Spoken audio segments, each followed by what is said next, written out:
GM, everybody. Happy Tuesday.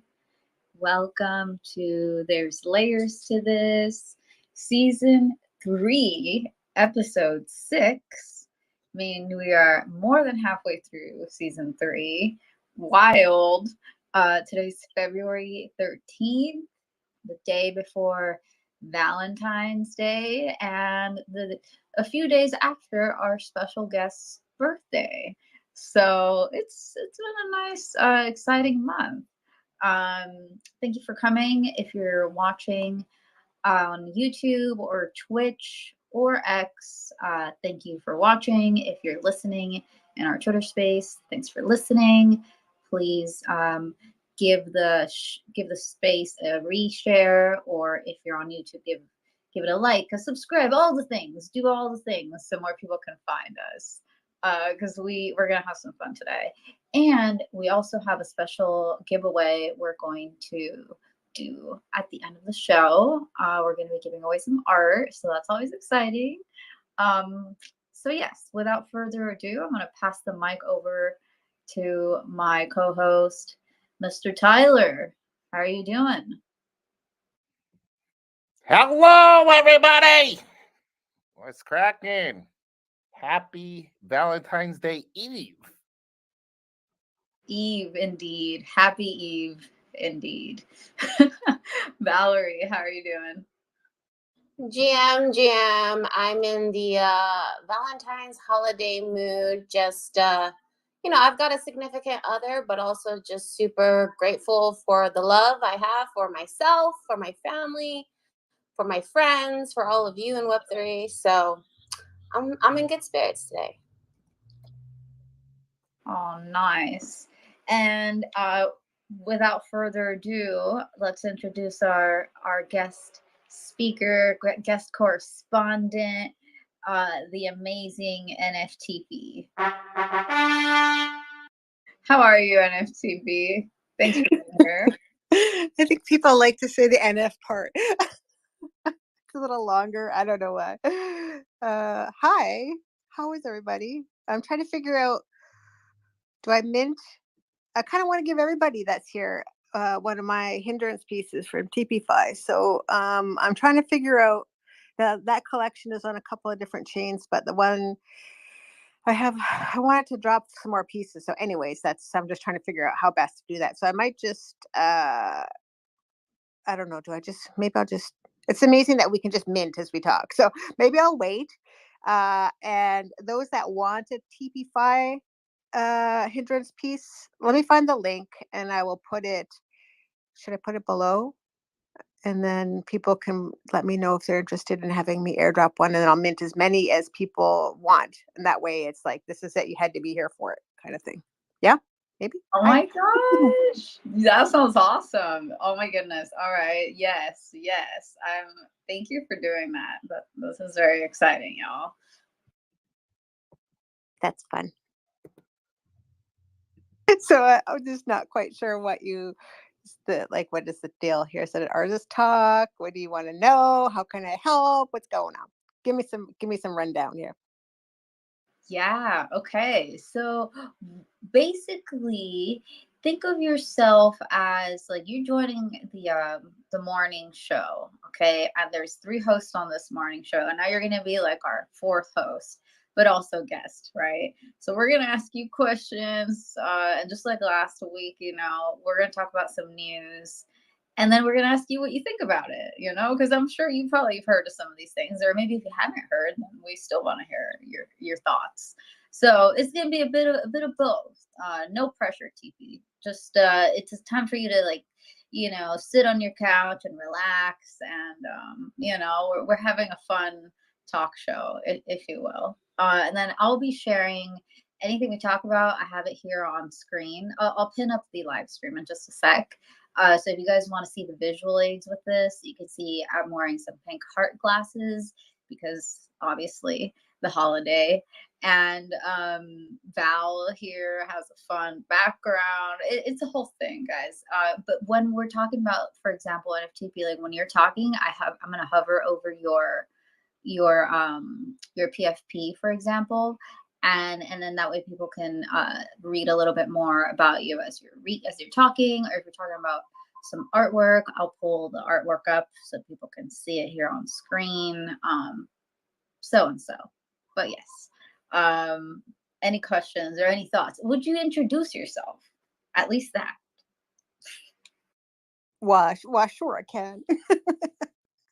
Oh my god, I'm excited to give you guys art. That's really exciting to me. I'm like, oh my gosh, it looks amazing. I'm just writing it out. Okay, so I'll start writing. Let me see. I'm Teepee. I'm Clarina. And this is year 4 for me in the Web3 space. And yeah, let me see what else. I'm OG Cree Anishinaabe. I'm from a remote northern fly-in community, First Nation. All First Nations up there. It's remote. You can't get to it unless you're by plane. You can go by ice roads. Unfortunately, with the weather the way it is, and we're all whack. Think about that. For communities that are really remotely isolated, which is a good thing. It's not a bad thing. Let me just say that. Let me just clarify that. It's nice to be out in the middle of somewhere. I'm not going to say nowhere because that's, diminutive. So, and I actually moved more central because I started working in the film industry, and it's impossible. Of course, you couldn't. I mean, it literally costs me as much to fly to Europe as it does to fly to up north. So it's just insane to think about some of the economy that we have here. So I came into the Web3 space as an environmental science graduate. I came into Clubhouse by invite by my daughter, my eldest daughter, Sage, who is a was doing social media kind of stuff in Clubhouse. And I was really looking at ESGs and stuff and different ways of funding, and trying to look at ways to invest and things. As a First Nation woman, I've been a survivor of a number of different really traumatic cultural experiences. One of which is this. I'll get a little bit into this, but my twin sister was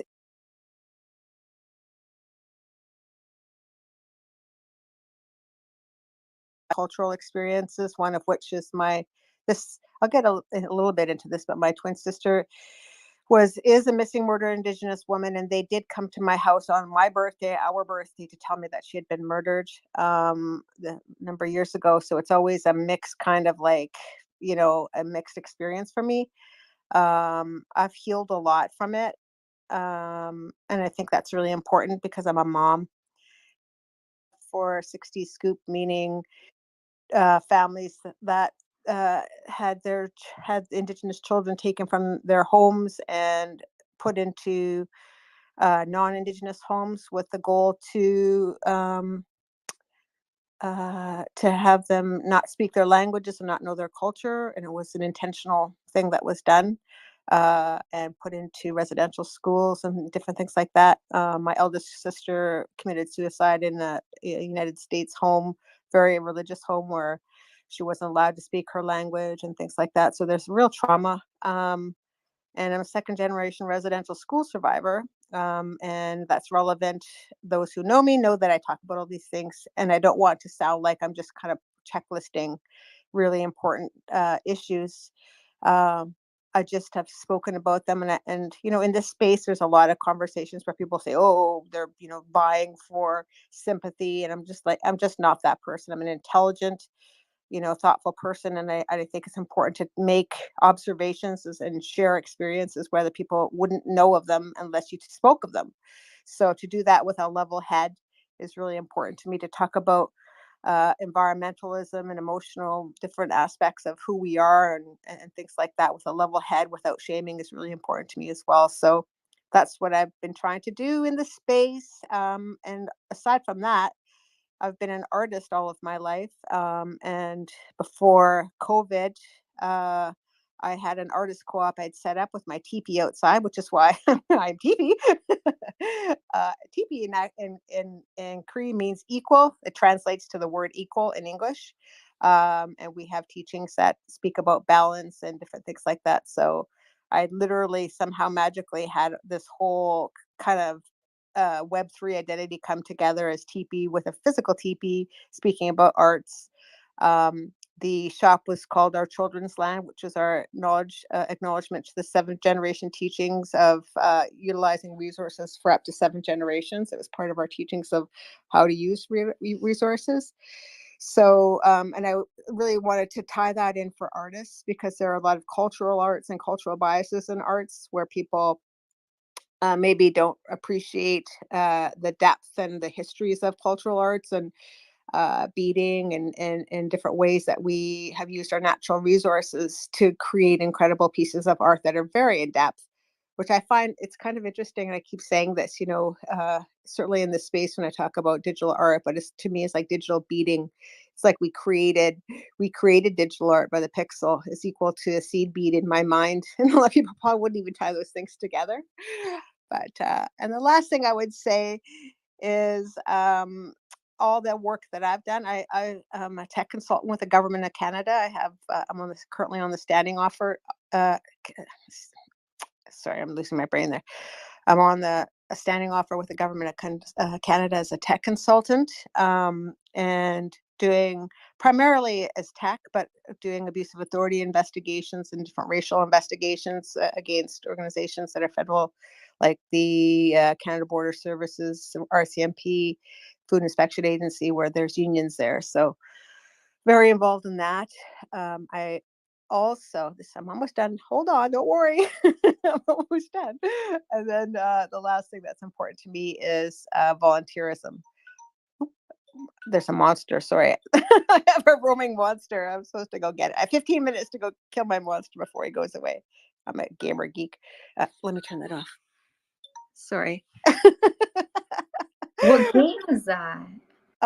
It's a phone game that I've been playing for about 5 years. My character is called Fleeby, and I'm in the middle of hunting. We're in the middle of Guild Wars right now, so it's like I gotta go battle my dudes, but it's okay. It's okay. The last thing I was gonna say was about e-waste, and I volunteer. I'm a supervisor for emergency response teams with Red Cross. I was coordinator for Operation Red Nose, which is helping people that are imbibing through, through holidays. And so I coordinated events for that. I was logistics coordinator for a film festival here that's out in this area. Lots of different things. I was also volunteer for the food bank and this place, just to tie this up into a little pretty bow, which is in the city, where we assist inner city youth get off the streets and work with e-waste. And so a lot of the stuff that I work with, I don't have any new computers, not one. I have about 50 different kinds of computers, laptops, phones, and various other things. But I do all of my work on different, because, having operating systems, a lot of the tech these days, we need a huge amount of memory to run things. Well, my way of doing it is to have a whole bunch of different operating systems. So basically, it's great for somebody with ADHD. You're like, okay, this is where I do file handling. This is where I do, our wallets. This is where I do upscaling. This is where I do my painting on Procreate. This is so I am under the strong belief that we can do things differently, and it's what makes us unique, and it's a wonderful celebration of our identities. And we don't have to do things the same way; we can still have the same outcomes. So hopefully that wasn't too much. There, is that okay? Oh my gosh, it's an honor to have you, TB. I know you have so many. It's like so many stories and so much life experience in so many different places. And there were some things you mentioned that I didn't know yet, even though we've known each other for so long. And I think it's just so impressive, all the things that you've been able to do. And I had no idea you had 50 computers. Like, that's kind of wild, but also kind of cool, because like if you think about security, like you probably do have a computer just dedicated for wallets, right? Oh, And I like, have a few. Yeah, for sure. I have chains. I have social media computers and phones that I don't do anything else on ever. And I have separate accounts for all of those things. So it's like, That's a like neurodivergent dream to be in Web3. That's hilarious. Um, Val, looked like you wanted to say something. Yeah, well, first, thank you for, getting so deep with us here off the back. I'm definitely a person who shares my story too of the ups and the downs. And I just love that, it just seems like you have so much bravery and courage through sharing your stories because I'm sure it's not gotten any easier. And so, I commend you for that. And it's a beautiful thing to see that. And then also, yeah, I just can't believe like how much you have done despite, some of the trauma. But I love that, you're still advocating for all the many things that you've been a part of. And I'm even more excited now to get even deeper about all of the interesting things you got going on. And so I know Creatrix has an outline, I think, of how we're going to go through it, but I'm excited to hear more. I just wanted to say one thing about the having too many computers and things like that. It's actually also stupid. I just want just to be really honest. It's like there's a lot going on with computers and monitors, and I just want everything to work, and that kind of gets a little bit frustrating. You just like that machine. It's dumb. You're making me mad. Tech is stupid sometimes. Like sometimes it feels like it's How do you nothing but organize it all? Like, I just got piles of crap, like, and it's one of those things. My mom was laughing at me the other day because who was it? My 13-year-old wanted a new system to try this game. It's this anime game. I can't remember what the heck it's called. But anyways, I had to set up everything, and we didn't have enough RAM. So it's one of those things where you just like pull apart systems and rebuild things. And so I wasn't expecting my mom to come up for my birthday on Saturday, which was super, super kind. But it also meant, because we're neurodivergent, right? You got to put that shit away and pretend it never existed. So it's like stuff everywhere. And then I was like, oh my God, I was like hauling this stuff now. It's all piles of stuff in the bottom of my basement. And I'm like, oh God. So it gets dumb. It gets dumb, but I love it. It's like you can't have too much tech. I really feel like Wally. Like I am Wally. It's just so wonderful. well, Oh at my least God. I was gonna say, at least you're not as robotic, I would say, as Robot Fish Girl, where she has literal implants in her arms. So when you're saying you can't get too techie, I mean, yeah, other people agree, like Robot Fish Girl. That is true.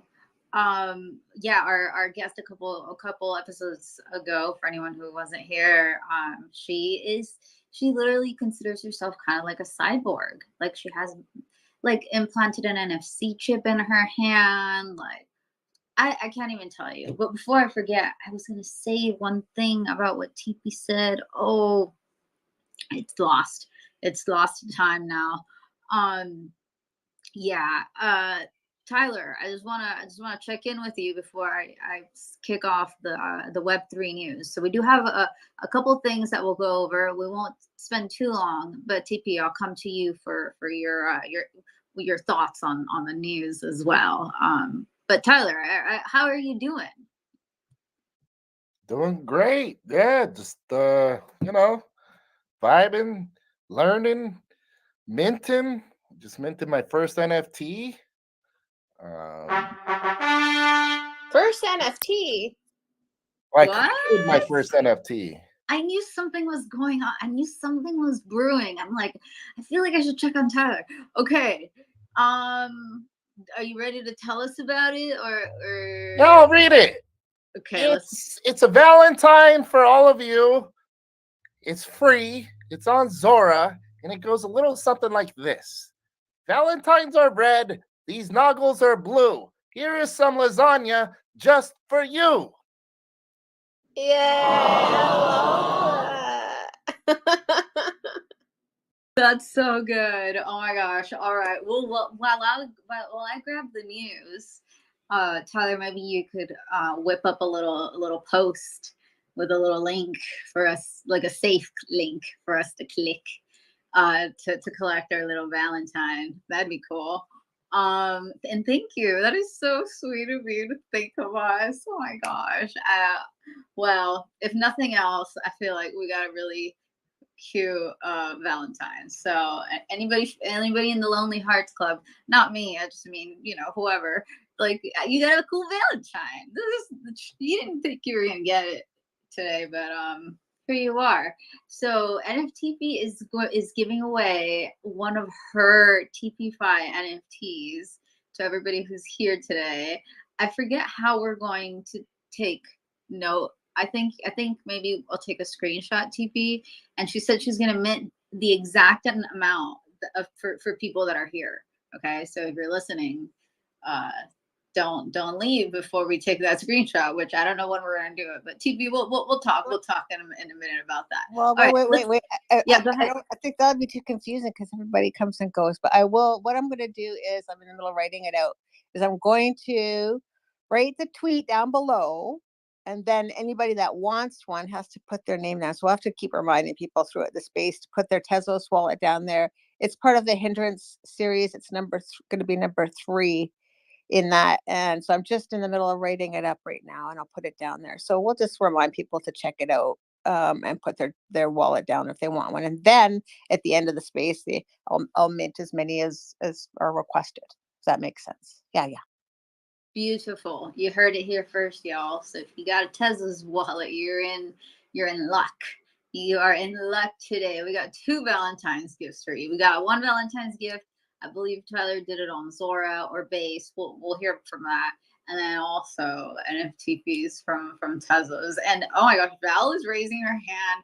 I'm trying to get to the news, but I think she's got something good. I think she's got something good. No, well, don't hype it up too much.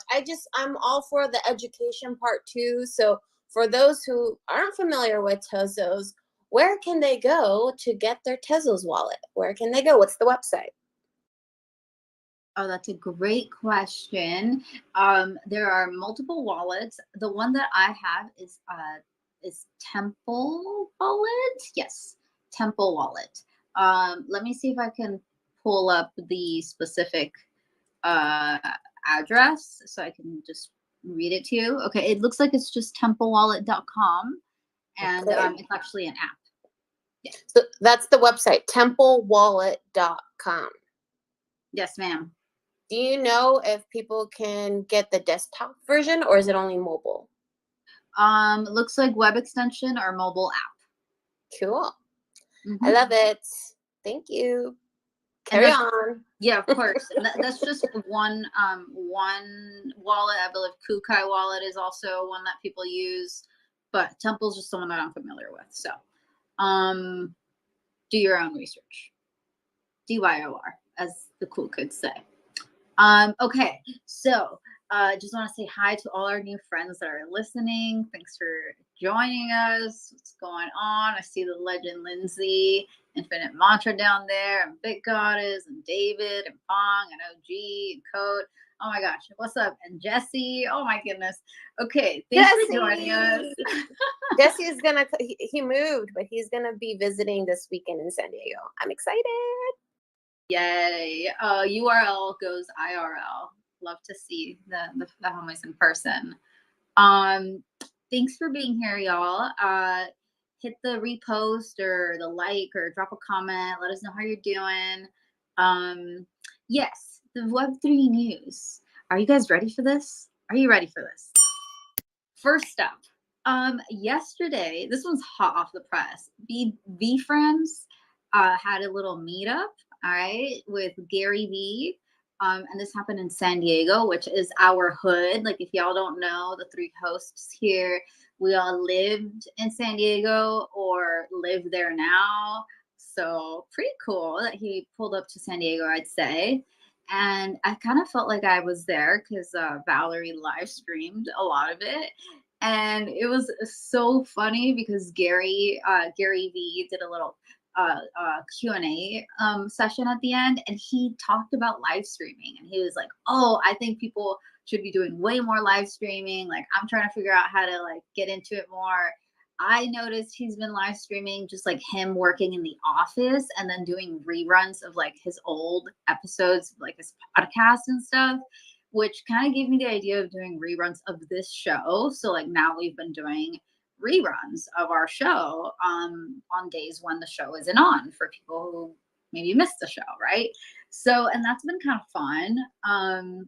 So Tyler also got to go to this event. What'd you think? Tell me the scoop. I gotta be honest.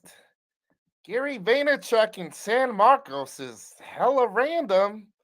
Um, for those, if you're a San Diego local, I think anything considered north of the 8 freeway is not San Diego. And trust me, this was very far north of the 8 freeway.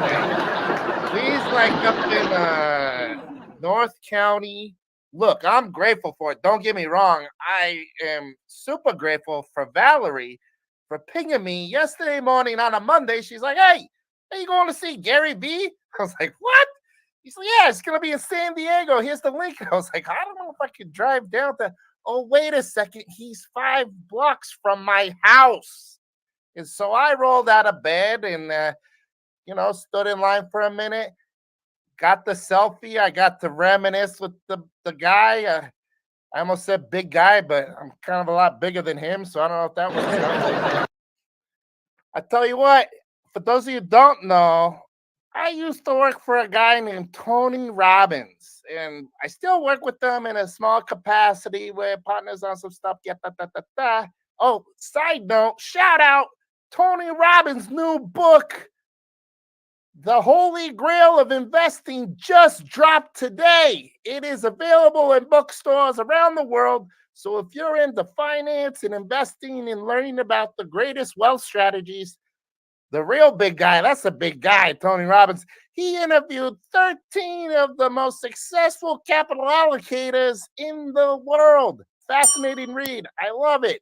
So, side note to that, one time, funny enough, on the last finance book Tony wrote called Unshakable, I had the great fortune and privilege to be in that guy's back pocket in New York City for the book launch. So we was zipping around from MSNBC, Fox News, New York Times, and lo and behold, I found myself in Vayner headquarters for a one-on-one interview between Gary Vaynerchuk and one Tony Robbins. And about 60 minutes into this interview, old GV asked Tony, hey, what do you think about social media? He's like, well, actually,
forgot to check in on the event. Like, the person that said Gary Vee was coming never mentioned like the link, where to go, what the event was, do you have to buy tickets?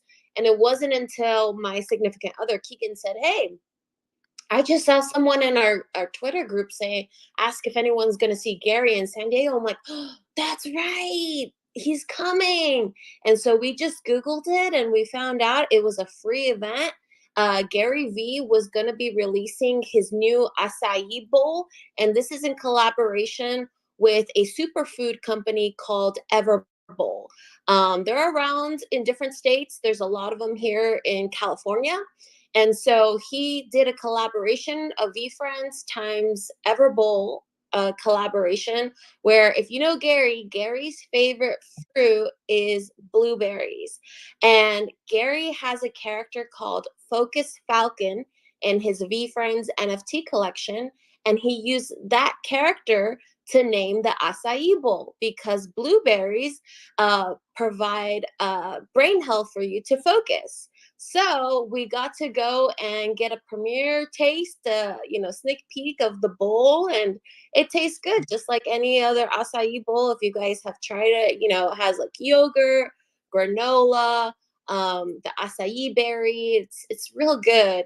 And so yeah, we got to try the bowl. And also, when you bought the bowl, you were able to purchase for 50 cents these tokens. And the tokens kind of look like Chuck E. Cheese tokens, but they were branded. On one side had Everbowl, and the other side had the Focus Falcon character on it. And it was gold and shiny. And you go put this token inside the little quarter vending machine that they had. And when you go, you don't know what you're going to get, but you're going to get one of the VFriends characters. And there's these like little squishy characters that are pretty cute and fun that I think for kids, like you can put them on top of your pencils or pens, like the pencil toppers. So that just like was nostalgic because I used to love those when I was back in elementary. I'd collect so many of those pencil toppers. So Gary's bringing that back. And so, yeah, they were also unveiling and showcasing the new vending machine that was going to be at that location. So that was an awesome event, and it was very intimate. As you know, Gary Vee doesn't, have a security guard, and he's usually bombarded with crowds. But here at this event, there was a couple hundred that maybe came through in the hour that he was there. And it was super easy to talk to him, chat with him, unlike other events. So it was great to connect with him. And I gave him a San Diego NFT Friends sticker. And I reminded him that we were the very first VFriends meetup. And yeah, he remembers me and everything. And he said he will ping me when they come down for Comic-Con. So I am super excited and crossing my fingers that I do some sort of event for VFriends because they will be at San Diego Comic-Con in July. So fingers crossed for that. And of course, I saw amazing familiar faces in the Web3 space and got to meet a lot of different entrepreneurs. It was so great for networking.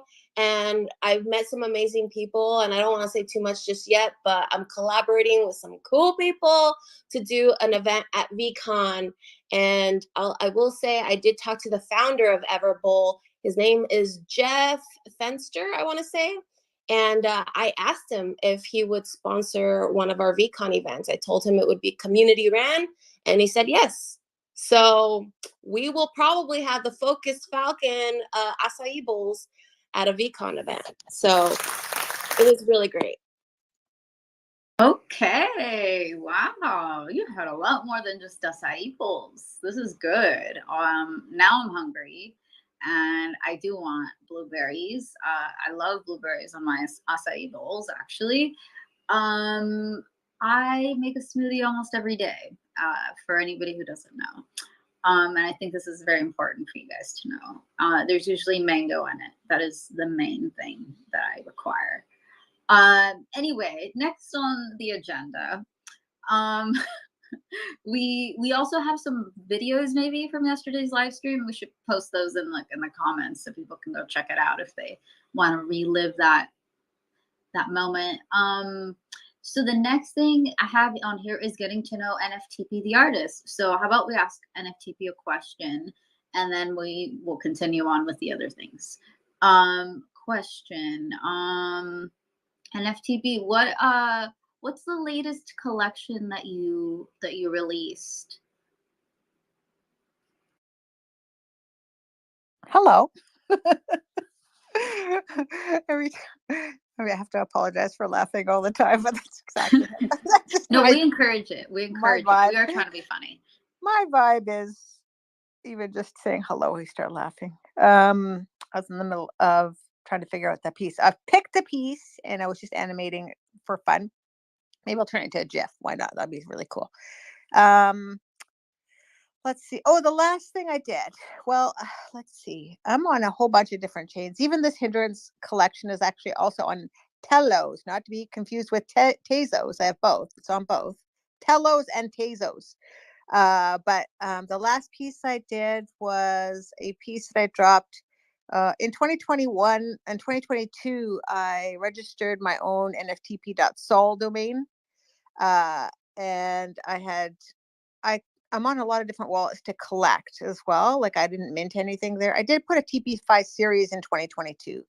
I didn't mint any pieces to it because I'm like easily distracted and doing a lot of different stuff. So on my pin tweet, I was really involved with Click Create. I was curated with 5 other artists for it's called Digital Disobedience series with Patrick Amadon on Click Create. And so I was really preoccupied with doing some work for that the latter part of the year. So I kind of slowed down. It takes a lot of work when there's big projects that you're working on, right? And so I did drop one piece. The last piece, I think the only one that I sold this year so far was collected was a one of one, and Patrick Amadon collected it, and it was the only piece that I put on TP5 Soul. So, and then let's see what else is there. I was part of I did do a women's drop, and I created an animation TP5 of it was kind of like this intergalactic, and I do a lot of cultural arts, clearly. Surprise. And the one piece that I did, which is still available, it was a one of one. I should find it. And it was I was making a ribbon skirt for my eldest daughter. And so I was sharing kind of like the process, the teachings of that, what the teachings of the ribbon skirt mean. And we practice ceremonies with different clothing. And so the ribbon skirt is really kind of it's used often in gathering of medicines and different ceremonies. And so I wanted to share that. So I created a piece of art, which is basically a woman who's looking at an intergalactic teepee, because I got a TP5 things. For those who don't know, TP5 means TP science fiction. So it's my indigenous futurist work. And I call it TP5, like sci-fi, but it's TP5 and I'm a geek, clearly. So TP5 is TP sci-fi. It's a thing, really. That sounds so cool. And when you're describing this like a intergalactic, like inside a teepee, I think that would be such a cool like art installation as well. Like if you had a teepee and there's like screens inside this teepee and you can put all of these galactic visual stuff. I hope you do something like that sometime. Well, in the film industry, I like the idea of it, but I also like the idea of just teepees in space, not insular. And because this is important, because I've said this for people that there's a lot of really great friends in this space. And for those who don't know me, please feel free to DM. I do answer DMs, albeit a little flakily. That's a word, flakily. Flakily. Yes, being a flake. I'm flakily. But gosh, what was I going to say? So in environmental science, one of the things that we do is we go to communities and you have to collect data, and usually it's scientific data, water quality measurements and stuff. And I did mine my assessment on water quality, but I did it utilizing Indigenous knowledge. So collecting knowledge of the community members. What have they noticed in the changes from the elders to the children? What have they noticed in the air and the animals that they live on in a subsistence economy, right?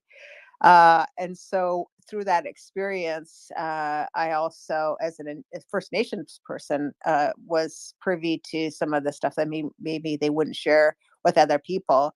For instance, the location of sacred sites, which would be, of course, included in impact assessments, right, when people are utilizing land. And in some of those sacred sites I went to where ceremonies are practiced and considered doorways to the other universes. So TP5 is actually a real part of my culture, my part of the Medewan ceremonial culture, which is an ancient. You look up the word Medewan, it's like the before times of times. And there are doorways to other universes all over the world. So it's not that far fetched that I'm talking about TP5. I just wanted to put that out there. So yeah, it's actually really cool. The more you think about it, I was in a space earlier today, and it was Irish mythologies, and it's exactly the kind of vibe that I love, like where you're going and listening to different cultures around the world, their land-based identities, and imagine the ways that we communicate our stories through art and tech and everything. And that was the one question I asked them when I went in the space. They were talking literally about, how they didn't have writing, and the way that they were oral history based knowledge, right? So they had created their entire conversations and their histories based on oral communications and storytelling, which are a lot of origin stories are like that around the world. So when I went, I only had one question. It was really like when I went up, I said, "Is it like I really love all of this? Is so important to me to listen to. It adds depth to every part of my day when I listen to where people are from and what who they are, all around the world."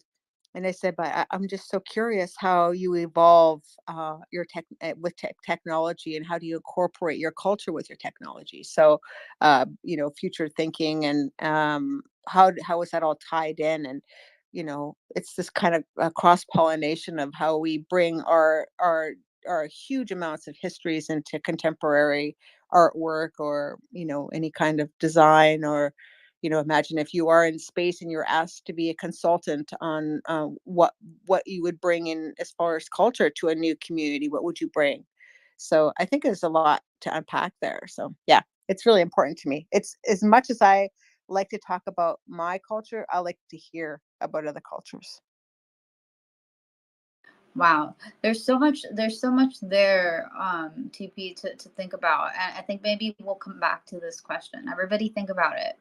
And if you're not on stage, you can drop it in the comments. But if you were the cultural consultant, all right, on a team of astronauts in space, right? Say one of the first colonies. I hate the word colony, honestly, but say the first settlements in on the moon or on Mars, let's say, okay, or a nice lush planet. If you have trouble with the moon or Mars, right? Like say a nice lush planet that they're gonna go set up camp, and you were the culture consultant. What would be the two things that you would bring? So let's try to make it material, maybe like one material thing and one conceptual thing. Okay, that's it. All right, but we're gonna come back. We're gonna get back to the few couple of news we have, and then we're gonna get back to that question. Everybody's gonna answer it. All right, at least everybody up here. I don't know. I'm gonna try. Okay, here's what we've got left. Oh, update. Okay, update on my nouns Dow prop. Okay, so this is the part of the show where I talk about opportunities for artists. Okay, one that you probably already heard, but if you haven't heard it, here it is again. So Nouns DAO, they sell a noun every single day. There's one auction every single day, and the treasury from all of those auctions, a lot of the treasury is used to help proliferate the idea of nouns, right? So they have been doing these props. You can make a proposal with an idea that you have, and and if it gets enough votes, then you get a prize. Okay, so I have submitted to various of these. I've submitted various proposals, mainly to bring a performance to an event, right? And essentially, it would be a performance sponsored by Nouns. So I've proposed a bunch of times. I have just narrowly missed winning. I did win one prop that I put up with the Cryptodes. It was Cryptodes, and they gave me this really cool builder NFT. It's really cool. It's made by Gremlin and Danny Cole and Sloppy Pencil. And so that was really cool. And that's why we do a Cryptode segment during this show, which we'll do it a little later.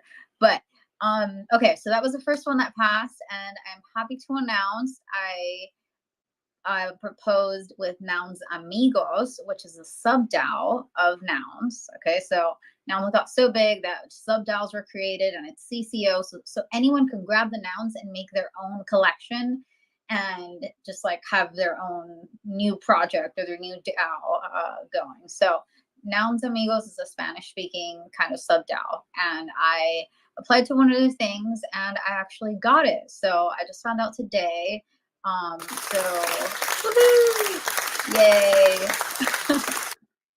Thank you. Yeah, so that prize is 0.5 ETH. And what I'm gonna do is use that to go and perform. I haven't decided yet. It's gonna be either in Denver, during ETH Denver, or New York, or maybe during Consensus. I might put a poll out and you guys maybe help me decide. I have opportunities to perform at all those places already, so it's a matter of just picking one because I can't do all of them. But this is just to show that if you have an idea, you guys check it out. Go look at the props. They have a bunch of open props. There's also things like draw, something for this particular theme, right? They have open calls like that as proposals. And same, they give you a certain amount of ETH if your entry has the most votes. Sometimes it's top 3, sometimes it's top 6. It just really depends. You have to read through there. But that is my update. Super excited about that. So stay tuned while I decide which place I will pop up at. And that'll be a free performance for people to watch. And afterwards, there'll be a free NFT. And it'll be a CCO NFT that I put out. There'll be 2, one with video of the performance, one with the 3D object that I create. So on to the next bit of news. I wanted to share an artwork that I collected. Let me see if I can pull it up here. This is a Corey Van Loo artwork, and it was, I believe I saw it on base on Warpcast. So I think all of us are on Warpcast now, right? Co-hosts, are we all on Farcast or Warpcast? I am. I just had my 1-year anniversary a couple days ago. Tyler, TP, I'm are you guys on there? Indeed. I'm at lasagna. Are you really? You got the lasagna handle? Locked it up, baby. Woo! Let's go! Wow. That is like the good news I didn't know I needed today. That is hilarious. Okay, so I just pinned up at the top a tweet. Wait, no, that's not the one. It's this one. I wish I could just pin this up. Let's see if it helps. I think Corey Van Loo may also here we go. Okay, so I just pinned up a tweet. So you guys can see the art that I'm talking about. So the one that I referenced earlier, the PFP that I got from the Builders at the Cryptodes. Then I got my B friend up there because we talk about B friends. We're all in that community. And then there's the Corey Van Loo piece, which I believe was commissioned by the Yellow Collective, which is also a sub DAO of Nouns. So as you can see, we're getting real nounish these days. But that's cool because they're pretty cool over there. What do you guys think about this? Give me some thoughts while I pull up the crypto stats. I'm multitasking here. So just real quick, what am I looking at? Tyler? What?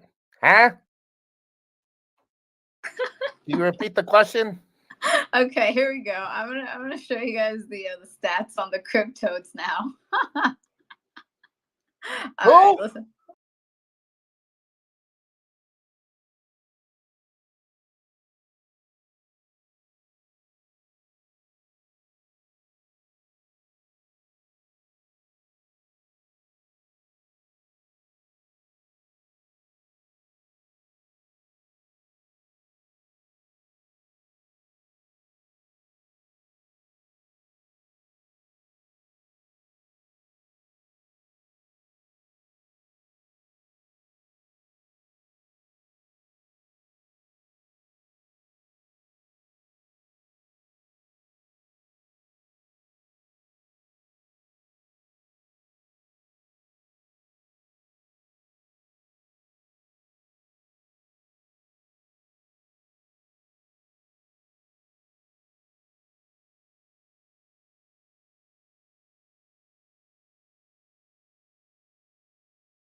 I had the rest of the news. I think we're almost through. Okay.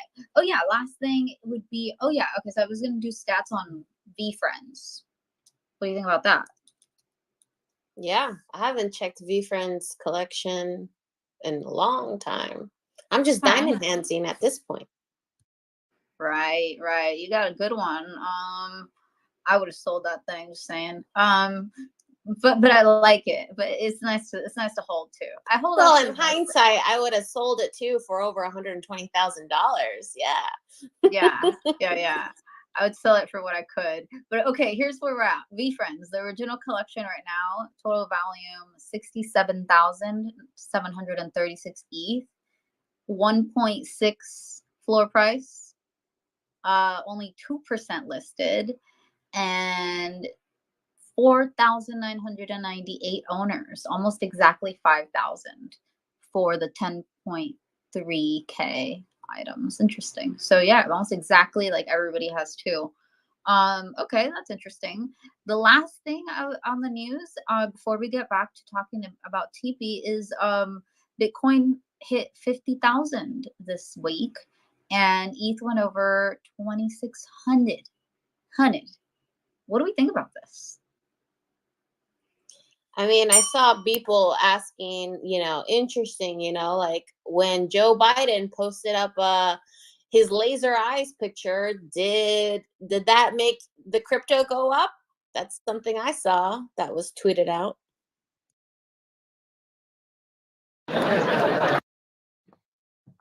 Yeah, solid take. Back, Tyler, you got any thoughts on this? Yeah, it's great. There's more inflows into Bitcoin in the first quarter than there was the entire year of 2023. So that helps immensely. Hashtag bull run. And then apparently the Bitcoin miners have now started to hodl. They're not selling off anymore. So therein lies more pricing pressure to drive it up and to the right. It's fantastic. Okay, so there you have it. Our non-technical analysis. Up and to the right, looking good. Do your own research. As always. But it's pretty cool. And also, it would be remiss if we did not mention that this weekend, we also had the first woman in history to ever win the Super Bowl. So shout out to Taylor Swift. Moving on to She played outstanding. Did you see that long bomb? Woo! What an arm on that woman. Keegan and I literally had bets on if the Chiefs lost, Taylor would be crying. And as you know, we lost the bet. And there were some other crazy bets on there. Also, too, there was bets if crypto would go up during the Super Bowl. So, yeah, shout out to all those people who got their winnings on that. shout out to the guy wearing the Bitcoin shirt during this. Satoshi. Come on, everybody won this game. All right, everybody's happy except the people that bet against Taylor. This is a lesson to everybody. Do not bet against a powerful woman. If you see a woman out there doing her thing, vibing, winning trophies, doing that, like, don't talk crap. It's not gonna work out for you. Just join the party or just turn around and talk about something else. Anyway, all right. I was just gonna say real quick, did you see her taking shots every time they showed her on television? People started taking shots. It was wild. But also too, when I was out for the Super Bowl, people were also booing every time they showed her on TV. I was like, wow, really? I was like, people, there's a strong group of people who love Taylor, and then also a strong group of people that aren't super fans. Oh yeah, that's so true. And I'll just quote her and say, "Don't you worry your pretty little mind, because people throw rocks at things that shine." And so, and speaking of amazing, powerful women, back to our amazing guest, NFTP.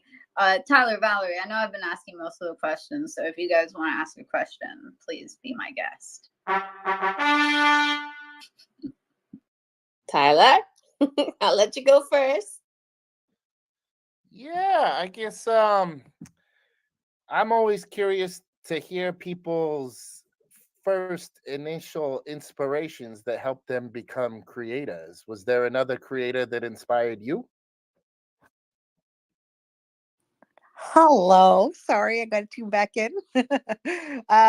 Was there well, I was inspired actually by science fiction, and I've said this before. I remember, like, I had a very, very traumatic childhood experience, and I was in foster care homes, and I used to try to be invisible. I mean, other kids probably have done this in different ways, so it's not completely unique. But the thing was that I used to always watch science fiction.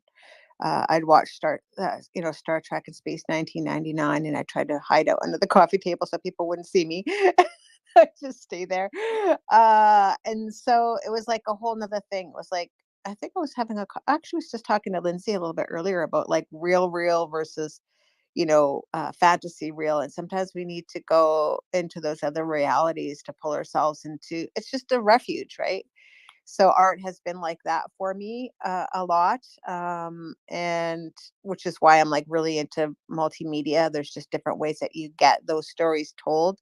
My very first job I ever had, I moved out when I was 15. I had my own apartment, and my very first job was through an employment service for youth, which is why I really believe in giving back and volunteering myself. But the first job I ever had, I was an apprentice picture framer. So I was, we did vacuum seal, we did shrink wrapping, we did framing, glass cutting, matte cutting, all those things. And to this day, I have a full picture framing studio in my garage. So it's something that I've done since forever. Looking at people's art and trying to figure out how to help them, as a framer. Somebody brings their piece of work, whether it's photography or it's artwork or it's really cool posters. A lot of posters that I got from my own wall were Salvador Dali, Frida Kahlo kind of stuff. And let me see, I was really into comics and but like more hyper intellectual political comics and things like that. So I just really have just this passion for seeing different ways people pull their art together and they present it, and it certainly speaks to our digital world, right? So we have really evolved in how we do that. I still think it's really important, though. Like, we still think about framing, and it does help artists to try to figure out how to present their work to the public viewing. So yeah, I'd say just really science fiction, which is why I do TP5. And yeah, it's surreal artwork. That's my family knows that I love Frida Kahlo. I've got like finger puppets, I've got socks, I've got journals, I've got books. Everybody always buys this stuff for me. So definitely Frida Kahlo and Salvador Dali are two of my favorite. And as far as filmmakers, Andy Warhol was huge for me. And the Coen brothers was really huge for me in film, and a lot of Asian films the through like Akira Kurosawa and Seven Samurai, all the spaghetti westerns and stuff like that. Those were all really cool, surreal things that I watched. So yeah. Bangers. Hold on. Sorry. What? You got to give me one of your favorite Coen Brothers films. They're my favorite too. The very first movie I ever watched, I was probably about 18. Well, not the very first movie I ever watched, but I didn't know that anything so bizarre could get into my brain. There was two films I watched that were really, really powerful to me. They really, like, all of a sudden I realized the world is not quite the way you see it, and there's other people that are weird like me. So one of them was the movie by Andy Warhol called Bad. It was just really bizarre. And to this day, I make quotes for that. So if anybody's looking for something to warp your brain a little bit, watch Andy Warhol's Bad. And another one was by the Coen brothers. What was it called? Crime Wave. It's called Crime Wave. And there was this one scene, for example, against these doorways. Maybe I have a thing about doorways. I don't know, but there was like this scenario that was happening that was hyper real, like shit's going down, there's something happening, and this guy's trying to get away from somebody, and he goes through this doorway, and then he runs and shuts the door, and he goes through another doorway that's ahead of him, and he shuts that door, and then all of a sudden, like, the camera pans back and you're just looking at like all these doorways. This guy's going through the doorways are opening and closing, and he's shutting them, and they're basically just doorways and door frames in this scene. So it's just really weird, and like, holy moly, that's it makes your head kind of warp a bit. So that was a movie called Crime Wave. And that was the first. I didn't know, I was really into like film stuff then. I just saw those movies and I knew there was something going on outside of the static image, that we could be hugely creative, we could be hugely surreal, we could be a little more outside of the contemporary norm of movies and television, right, and artwork. So yeah, definitely. Those two films messed my brain up enough that I'm like the happy silly person I am today. Oh my goodness. I just have to throw in my Coen Bros pick would be The Big Lebowski. Yeah, without question. Greatest American comedy ever made, bar none. There's no question. The Big Lebowski, of course. Greatest. You already know. Just the memes, the sheer memes that have come out of it. They're just so good. TP, I was thinking of something you mentioned too with the doorways.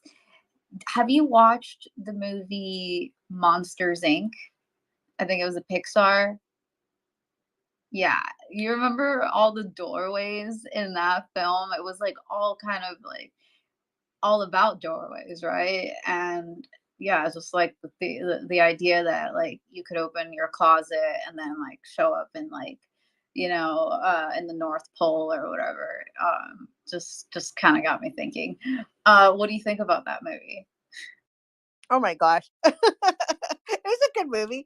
I mean, we're talking literally worlds apart when we talk about the Coen brothers. That was just like one of their first movies, and I did like The Big Lebowski, but it's like, it's the people, it's those iconic revelations that happen as you're like 18 years old or something, right? You see something. I mean, I was going to punk rock shows. I was used to different worlds, like different stuff, and creative people, but and being an activist and at peace marches and peace rallies and stuff like that, right? And just really interacting. But it's like when you see some film that's just like, that was weird, like really really warped my brain.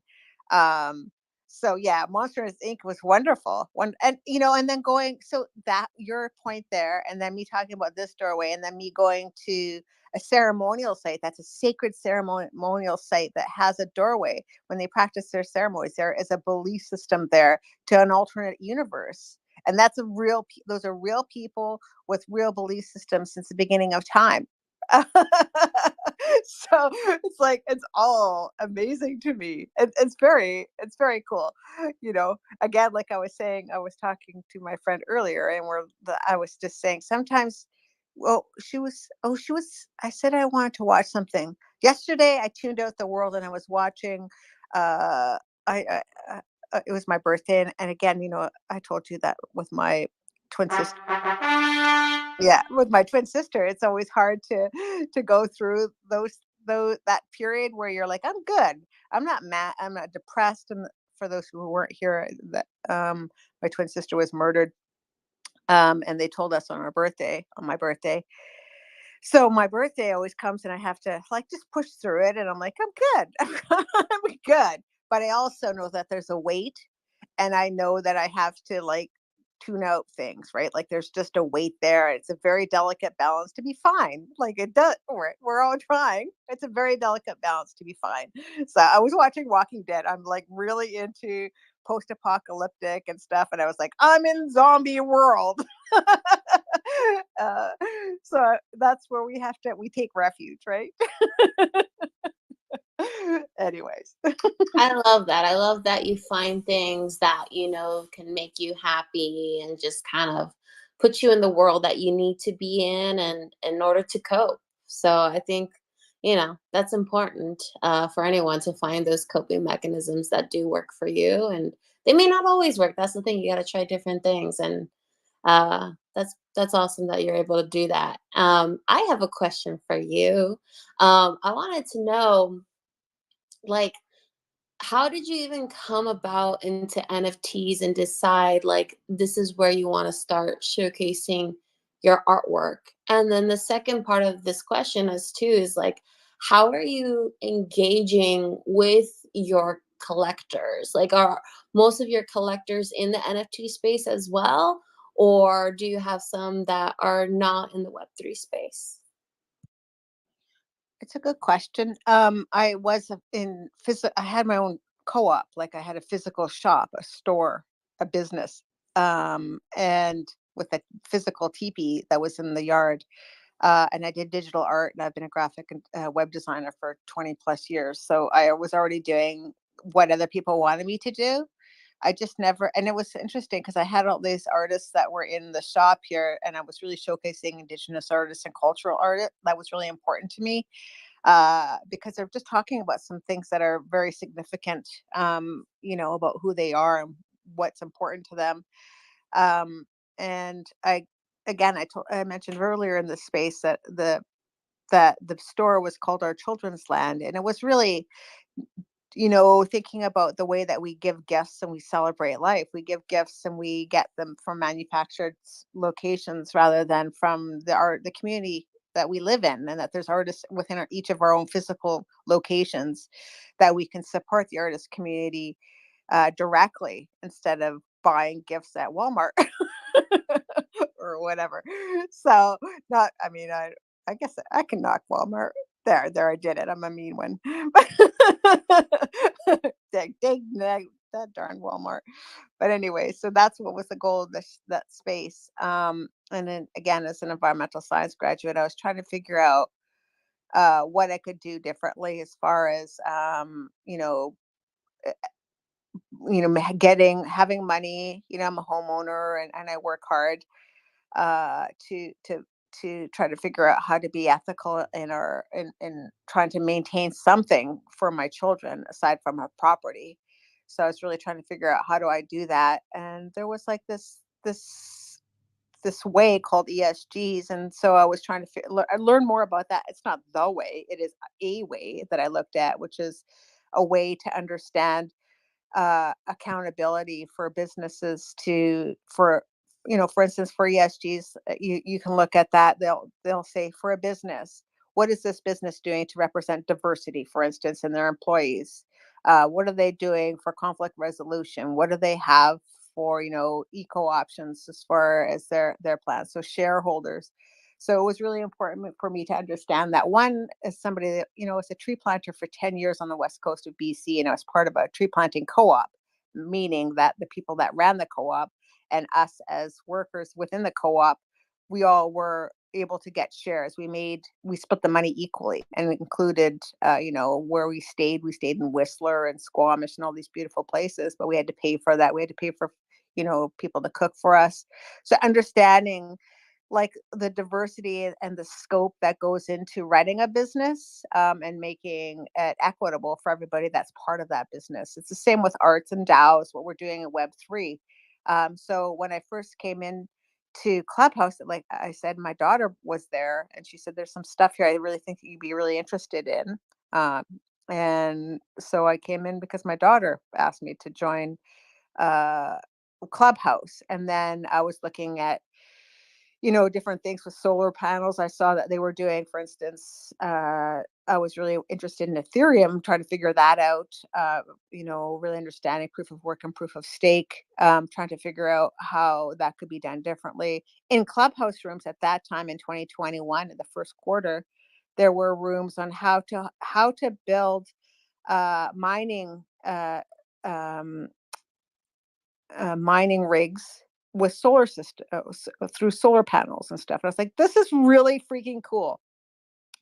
So, a lot of the conversations are about art, and most of us are multi-directional in this space. One as creatives, but also as tech. Like this year I did the 10 session boot camp for Chainlink, learning how to make my own tokens and things like that. But I'm also making art, and I'm also part of a group working with AI and Indigenous artists around Indigenous communities, both the United States and Canada. And we're looking at the impacts of AI, and not just as art, but like AI, and how does that scope of knowledge. So being part of research teams and stuff where we're doing different things. So there's a lot to unpack, but it's all multi-connected.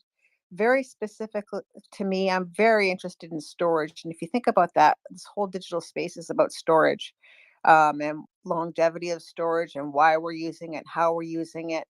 And if there's a possibility for the economies of the North, which is an untapped resource, in my opinion, of ways that we could, if we have rigs that are heating, guess where we could use some gosh darn heat? Up here in the north, we could. So it's like, for subsistence economies, it's just kind of really interesting to think about all of those things together. So I plan to stay here. I plan to build, you know, definitely want to create art because that's my passion and my refuge. But also, I think it's really important to understand breaking some of the stereotypes of First Nations communities. As a woman in tech myself, as a scientist and researcher, I just think that there's way more for us, for many of us in this space. The longer you're here, the more you're going to want to try and understand things. So hopefully, at some point, be part of a team that's building a really great ecosystem and a token that makes sense for Web3. So I think I just rambled. No, I absolutely love, like, you describe yourself as multi-directional. Like you said, I think most of us are, but I resonate a lot with what you say. It's like you're exploring the art and you're doing the art, but yet you're also doing the research and the science and the storage. And like I'm also also have that techie side to me. I love putting on meetups and IRL events, digital events, but then also too, I love taking a deep dive into the tech. I've also tried very beginner Solidity boot camps myself, and still hope to understand the language, but I just love to hear other people who are doing the same. And I'm curious, did you end up putting together a solar rig? I didn't. But the entire time I was tree planting, and you're going to love this, you guys. The entire time I was tree planting, I had my Walkman, which we called Run Woman because I'm a woman. My Run Woman was run on solar panel on the back of my. So I was planting trees. This is like 20 years ago. I was planting trees, listening to, for instance, the new Beastie Boys album came out, and Nevermind came out, and I listened to it on cassette tape on my back on a solar panel. How's that? Wow, that's so cool. Wow. I would never imagine, like, wait, so it was powering your device like that? Yeah. So What? yeah, so you just hook the so I could either run it directly. I could either charge. I had it set up so I could either sit outside of my tent, and it could charge 4 batteries. So I would leave it charged too, and I would take 2 with me, or I could run it directly on my back.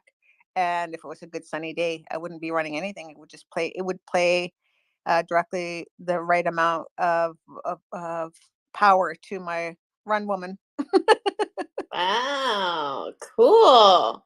Well, I love, speaking of like storage and finding, the ways you can, you know, help the environment too. I don't know, Creatress and I still like trying to learn, but have you heard about ICP, like Internet Computer Protocol, by any chance? ICP? In what Yeah. context? Say that again? In what context? What do you mean? Well, yeah, I Talk mean, about this is storage? just something we're applying for a grant from a protocol called ICP, and they're all about iCloud storage in the Web3 space. So we're still learning more, but maybe something to look into as potential options for storage.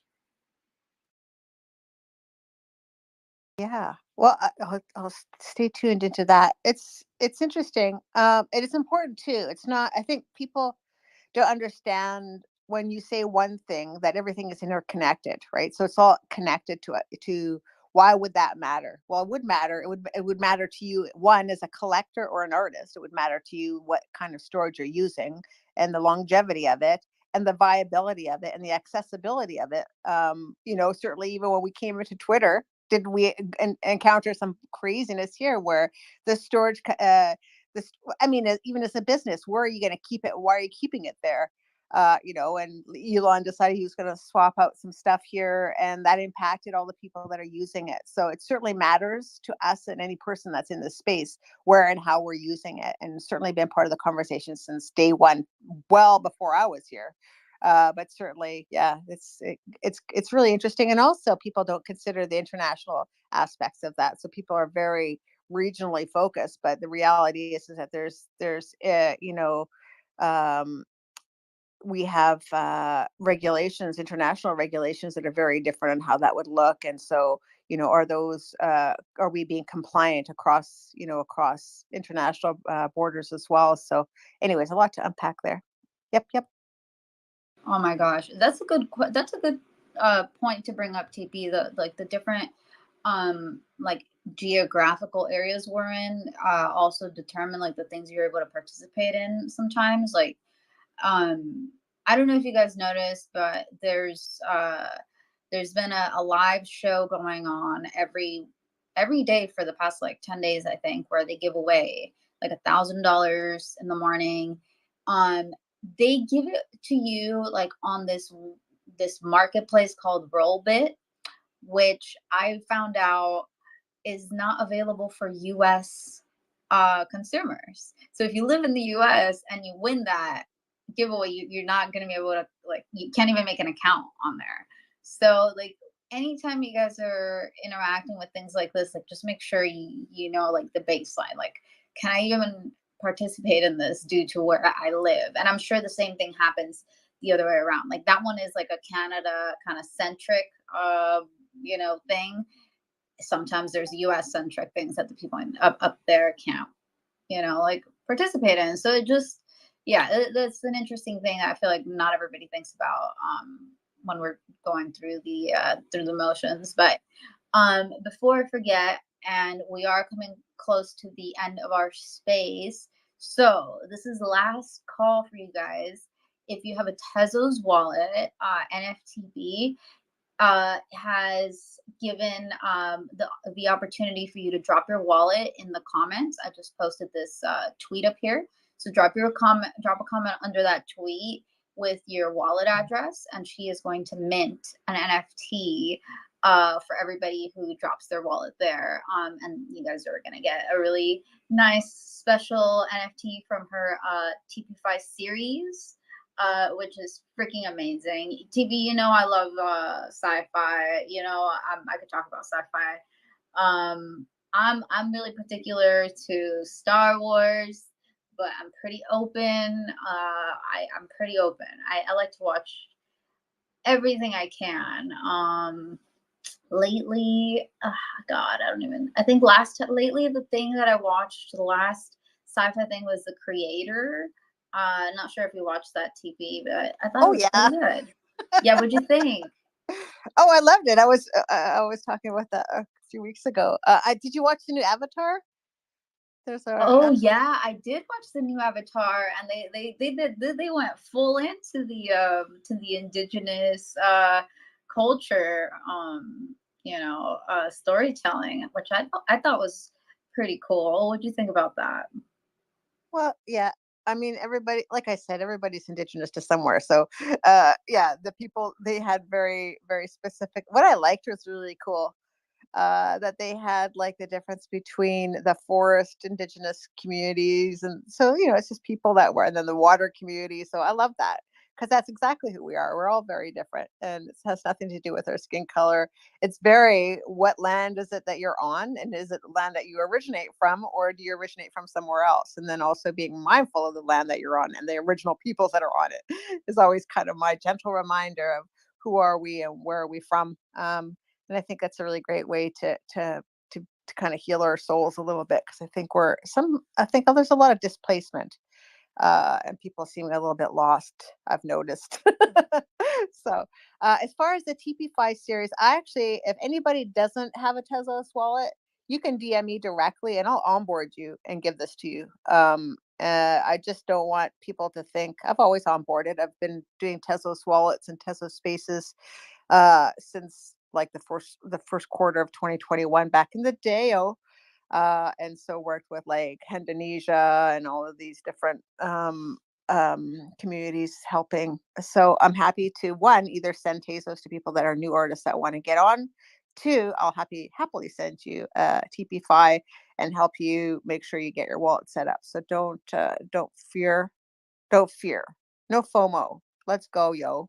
Woo. Yay. I just literally did my first Tezos wallet through the Temple wallet right here on the spaces. And it was pretty easy. Just make sure that you write down that seed phrase. You sign up, write down the seed phrase. And then the second step is they ask you to fill in a couple of the blanks of the seed phrase. So you got to make sure you write it down, because the next step is you got to fill in a couple of those words. And then after that, yeah, you just get your wallet. It was pretty easy. Boom, boom, pow. There you have it. This space is not sponsored by Tezos or Temple Wallet, but it is sponsored by TP today because she's giving us all free art. And also, I guess Tyler too. He has that. I do want to mention that too. We have that pinned up at the top. I believe if you guys just got to scroll, we got a free Valentine mint. And since, okay, y'all, there's layers to this, right? There's layers to this, and I couldn't be more excited about all the layer 2 solutions that have been popping up. So today we have Tezos, which is technically not a layer 2.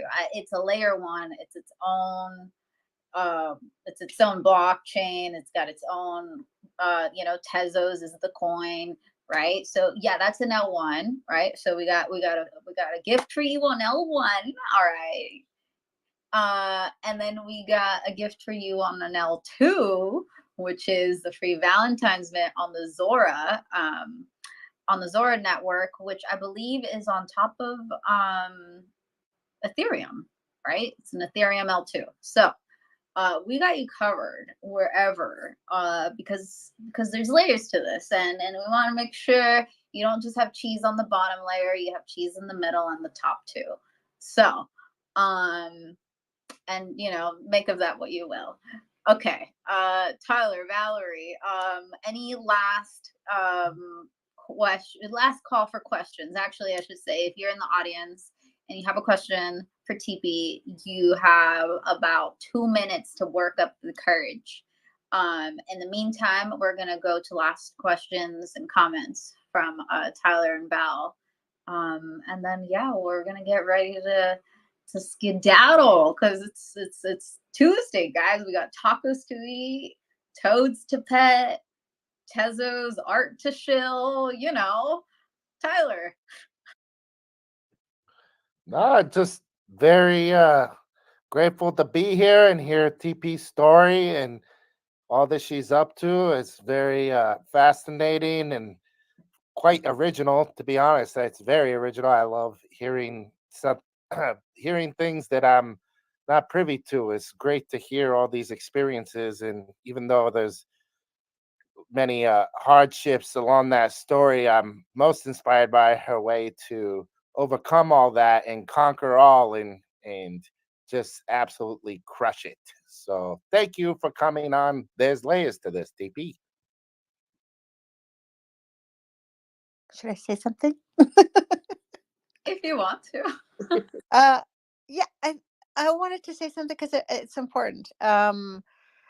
The fact that there's layers to it. There's layers to mental health and channeling things, right? So the way one time is a beautiful thing. Time, having a bit more time and giving yourself time to heal. But also, I did cognitive therapy, and it was just a very kind of I'm a very logical mind. Like, things have to make sense, and they have to kind of, I have to look at things like logistically like that. So I'm not like other people, and the way that other people heal would be different to me, and so those things don't work for everybody, right, as Valerie was saying earlier. But I did want to say that I did actually spend a number of years really unpacking some of the trauma that I experienced. That's very like real trauma, things that there's real victimness that happened, right? Survivor's guilt and things like that. When somebody like murder in your life, that's a word not a lot of people experience, right? So that's a very real thing. And I've had, I've lost my brother, who died of AIDS, and I've had my twin sister commit suicide, and I've lost my dad just because, he had life issues with, heavy smoking and things like that. So there's a lot of things that we need to go through in life that we have to expect loss, and we have to expect to figure out how to cope with those things. So um, I, I don't live in trauma, but it's part of my life. You make room for it in your life, and it's there. So, I just wanted to make sure that it's really important to me to always talk about things, but also shut the door on them. The door is shut today. Speaking of our doorways, for me, I don't leave the trauma out on the table. So it's definitely, I need to always come back full circle to a center there. So thank you very much for acknowledging that, though. I really appreciate it. Thank you. Thank you, TP, for sharing that. Such a good reminder. I myself have gone through grief for the first time in 2020 when I lost my mom. And yeah, I love the way you put it so gracefully and nicely, shutting the door when you need to. And yeah, opening it when you need to. I do have one last question for you. I would love to know your future plans. Do you have any specific goals or milestones you're aiming for? Well, I think we've all learned that it's really important to make sure that we're not putting, all our work in one spot. And that includes, I think one of the questions you asked earlier was like, how did I get into this space, and what's the difference between the real, what even Tyler mentioned it. So I'll say that one of the beauties of Web3 was that I got to be anonymous, and wasn't Clarina, I was TP. So I had my IRL stuff, and I was really I'm super introverted, and I have not gone to any of the events, also because I'm from a remote community. Um, so TP allowed me to be myself and communicate with people, and feel better about artwork. I always felt like it was really hard for I shared it, I think, in the beginning of 2021, that we have teachings where our one of our first teachings is the advocacy of others over yourself. And so that's been something that's, I did that for 3 years, 2.5 years before I started sharing my own artwork. I just felt like, I felt like I was comfortable with the people that I met, and I was in a space where, yeah, it was receptive. So for me, that means that I get to branch out and remind myself that I did have a physical space doing artwork. And so I really want to make sure that, people have asked me for prints and things like that. So for me, it's definitely really important to keep connected to that community, and that also onboards people into the Web3 space when you're, multifaceted. So definitely working on prints and working on film. I work with vintage film, and I really want to break some of the stereotypes of Indigenous folks and First Nation communities, especially as a vegan. So it's like, got to do things a little bit differently. We don't all look the same and think it's punk rock to be contemporary. So yeah, website and print. There we go. I love it. Well, I'm looking forward to it, and invite you back anytime to share your journey, talk about mental health. You're part of the family here. You're part of the layers to the community. So thank you for being our guest today. Miigwech. Oh my goodness. Yeah, not much I could say, except, thank you again, TB, for giving us your time today. Thank you for coming and letting us ask you all our wild questions. I do have one last question for you. How can we best support you as an artist, and anyone, not just us, the host, but anyone who might be listening now or later? Ooh, I would say the number one struggle that I have as a First Nation artist is that maybe people don't support the artist. They support the art style. And so they incorporate those styles into their own artwork without actually supporting the original people and the original cultures that are impacted by a lot of biases in art. And so I would say, not for me specifically, but to really recognize the art forms. It's interesting because I was talking with some different AI artists, for instance, and I said, I've never once used any artist name in any of the prompts I've ever used. I've never once used an ethnicity other than my own. And I'm not saying other people, because I don't subscribe to shame culture at all. I just think it just kind of being tuned into what you're using and why you're using it, and is there a better use of that energy that would really support original peoples. And I think that culture, like, you know, the cultural arts, there is a lot of biases, and I know that. That's literally why I set up my artist co-op in real life before I came into Web3. And if Web3 is supposed to be something different, then really find a way to be an advocate for those arts that you think are, really cool, and incorporating into your own art, but you're not necessarily supporting.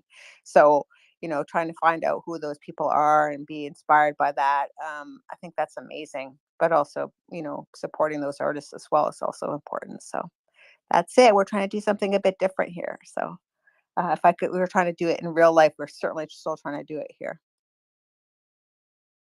I love it. I love it. Well, thank you so much again. And to everybody who was here and got to learn more about TB and her art and her journey, thank you for being here and supporting.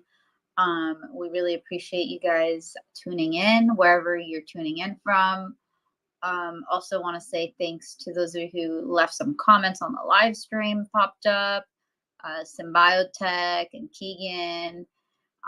We did put your comments on the live stream, so thanks for that. And yeah, thank you to all of you who tune in, and don't forget, you've got about 30 seconds to leave your Temple wallet down in the comments to get a really nice gift from TP. And if you want to, you could also mint a nice little Valentine's on base, and the links for that are pinned up at the top. That's all I've got for today. Tune in next week. We have Stones the Organic is going to be joining us. He's also been he was from the Clubhouse class of 2021, like much like TP and I. So we bringing the OGs. You know, it's the people who have stood the test of time and of character, because that means that I've seen them do nothing but good things this whole time, which means a lot, I'd say. At least it does in my book. So tune in for that. TV, don't be alarmed if you see a rerun of this episode happening sometime during the week. That's just how we do it now. You know, not everybody can make it on a Tuesday in the middle of the day. So we're going to rerun it and let people catch the live stream and the show on a different day of the week. I haven't decided when yet. You'll see. You'll just have to wait and see. So, yes, have a good Tuesday. Pet a toad, eat a taco, a vegan taco, or a vegetarian taco, preferably, if you can, in honor of TP's birthday. Pet a toad. Oh yes, and happy birthday! Happy birthday to Pew, TP! pew. Thank you guys and gals. Thank you for everybody joining. Honestly, it was fun. It was so nice to have you, true Web3 royalty, TP. And again, until next time, happy Aloha Tuesday, everybody.